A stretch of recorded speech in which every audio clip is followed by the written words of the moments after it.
switching gears. So your vinyl, your actual album. Like, how did you get it pressed? Because I know a lot of local artists that have no vinyl at all. So how did you guys make that happen? That's the cool part. Right. Shout outs to Radio Juicy. We sat down with Radio Juicy, a label out in Europe. We've been us and Radio Juicy. We've been very close for a very long time. Yeah. Before we started kind of getting into the artistry too. Like I'd say just before. If anything. Yeah. I think we released our first song and we kind of just started to meet those guys, and they reached out to us, and they really. That's where the communication opened up. The lines opened up, and so.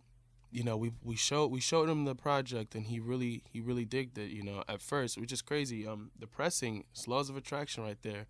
Initially, we weren't the initial plan wasn't to press. It's just based on the feedback and how the album the project was received. And then he said, a company reached out, said they want to press the vinyl. They want to press the album.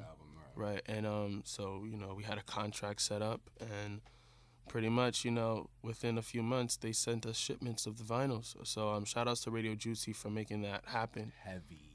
Because we always wanted to have physical units, and of course, being that it's a 6-song project, it's not a long project. He said, we're gonna make this work. This is a great project. A side, you have all the songs with lyrics. B sides, we have the instrumentals. Which is really cool.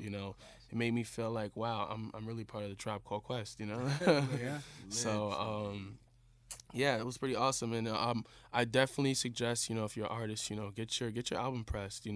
Have some kind of physical units.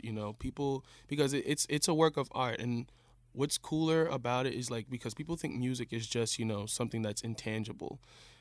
But when you have that work of art, that piece, that CD, that tape, that vinyl in front of you, it's a moment that you could always have, no matter what happens, it exists to you. You know what I'm saying? The album was so important that you had to go and get the embodiment and hold it in your hands. So definitely. How can artists go about doing that? Like getting the process of getting a record pressed?